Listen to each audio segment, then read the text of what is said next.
áreas diferentes. Mais de 30, imagina que naquele contexto a gente está falando de cidades diferentes. A maioria de vocês, acredito que todos vocês estão aqui pela área de Niterói. Estamos na mesma cidade, mas estamos espalhados. O benefício disso, olhar para essa realidade como um benefício. Por que, Mari, que a escola é um grande campo missionário? Qual é o benefício de levar Jesus para a escola? Nossa, nós estamos espalhados. Vocês conhecem pessoas que eu nunca vou conhecer. A Benelli conhece pessoas que o Luiz jamais vai conhecer. Olha a quantidade de possibilidades, de realidades que existem só pelo fato da gente estudar. Só pelo fato da gente estar espalhado, pulverizado pelas escolas. É ou não é um benefício? É ou não é uma estratégia que a gente precisa assumir a responsabilidade? Falar, cara, Jesus me espalhou estrategicamente. E a gente vai utilizar isso. E ao longo desse mês a gente vai entender isso. E enxergar primeiro, porque na escola, assim como nesse momento aqui do texto que a gente leu, nós estamos estrategicamente espalhados, o que é um benefício, favorece o plano principal de Deus. Qual é o plano principal de Deus? De fazer rico e emprego dos sonhos. É esse o plano de Deus para a vida? Não. É esse o plano de Deus para a terra? Não, nunca foi. Salvação, relacionamento, proximidade. Nós estamos estrategicamente espalhados para cumprir o plano de Deus. O que mais, Mari? Segunda coisa que eu aprendo, olhando ainda para Filipe, lembra a ideia de que eu posso, dentro desse contexto, me perceber como Filipe. Imagina que se eu mudasse o nome de Filipe para o seu nome, colocasse lá Beneve, essa é a história de Beneve escrita aqui. Essa é a história do Luiz escrita aqui. Imagina que é o seu nome escrito aqui. Se comparando nessa realidade, o que mais que a gente aprende com Filipe sobre cooperar com o reino? Versículo 26, vamos lá comigo. Um anjo do Senhor disse a Filipe, essa parte é o suficiente. Um anjo do Senhor disse a Filipe, cara, o que a gente aprende aqui nesse pedacinho pequenininho de texto? O anjo do Senhor falou para o Filipe, isso tem a ver com relacionamento, compromisso, intimidade. Para cooperar com o plano de Deus, eu preciso conhecer o Deus do plano.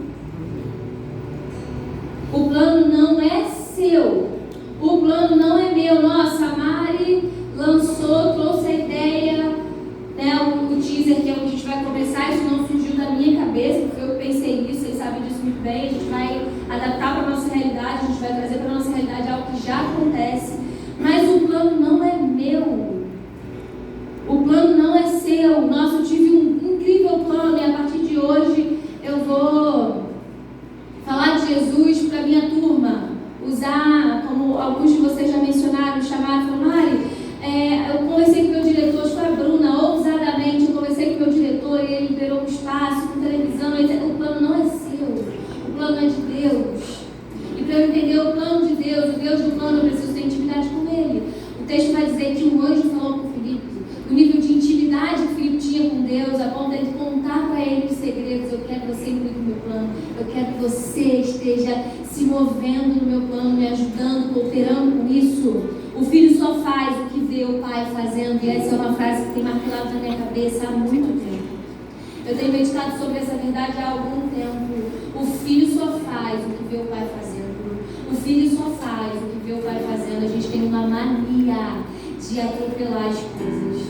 A gente tem uma mania terrível de achar que a gente tem domínio sobre alguma coisa.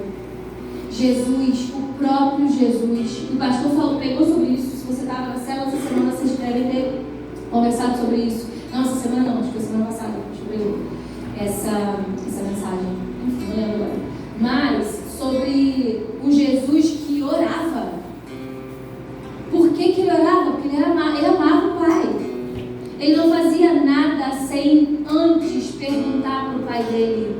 Ele passou horas orando antes de escolher os discípulos. Por quê? Porque o filho só faz o que vê o pai fazendo. Você é filho.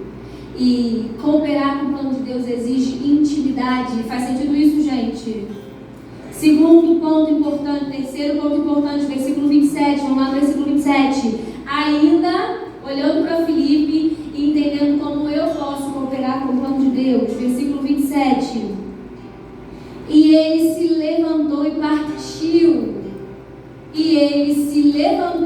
partiu. Bom, presta atenção no que está acontecendo aqui. Filipe ouve, tem intimidade com Jesus, ouço a voz de Deus, então eu consigo cooperar. No segundo momento, a primeira coisa, ouviu a voz de Deus. No segundo momento, ele obedeceu. Ele não pensou duas vezes. Ele não questionou. Ele perguntou: Deus, você que está falando? Ele conhecia a voz de Deus. Ele sabia que era o próprio Deus, o anjo, no caso, enviado pelo Senhor, falando com ele. Ele entendia a voz do pastor, porque uma ovelha conhece a voz do seu pastor. O que ele fez automaticamente? Olha o versículo 27 diz: ele se levantou e partiu. Não diz ele se levantou e questionou. Ele se levantou e foi querer conversar. Ele se levantou e foi tirar dúvida. Ele se levantou e foi dizer que ele não era capaz. Ele se levantou e disse: não vou conseguir. Ele se levantou e disse: não vai dar certo. Ele se levantou e disse, mais uma vez falando a mesma coisa para eu fazer, Deus. Ele não se levantou e chamou 5 pessoas e falou: Deus está falando comigo de novo uma coisa. Já pensou? Ele não se levantou e falou: vamos boicotar essa história. Ele não se levantou e foi criar problema. Ele se levantou e fez o quê? Obedeceu. Obediência. Cooperar com o plano de Deus exige obediência. Espera-se que a gente obedeça. Parece óbvio. Nossa, mas é óbvio. Se Deus mandou, eu vou obedecer. Nem sempre, gente. E aí pensa na sua realidade. A falta de obediência não é necessariamente porque eu não concordo. Em alguns momentos é porque eu tenho medo.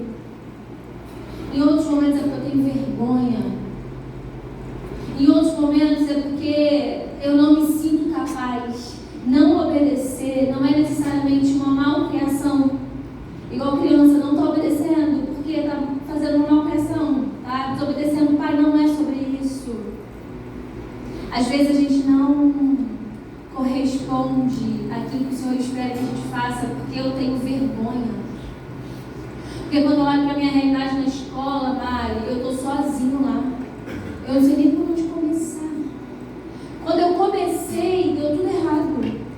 Quando eu falei para os meus amigos, eu já perdi metade deles, Mariana. E agora? Como é que eu vou ter alguém para falar de Jesus se mais da metade dos meus amigos já nem querem mais andar comigo? Porque eles disseram que eu estou virando uma pessoa chata.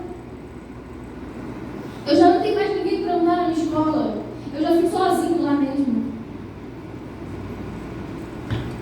A obediência não tem a ver com não aceitar o compromisso, não aceitar, não corresponder à voz de Deus, não corresponder, não cooperar. É entender que a capacidade não vem de você, não é sobre nossa capacidade. Vou contar para vocês uma experiência que eu vivi que tem a ver com isso, de me tirar da zona de conforto, uma obediência quase que na pressão, morrendo de vergonha. E quando eu obedeci, meu Deus do céu, eu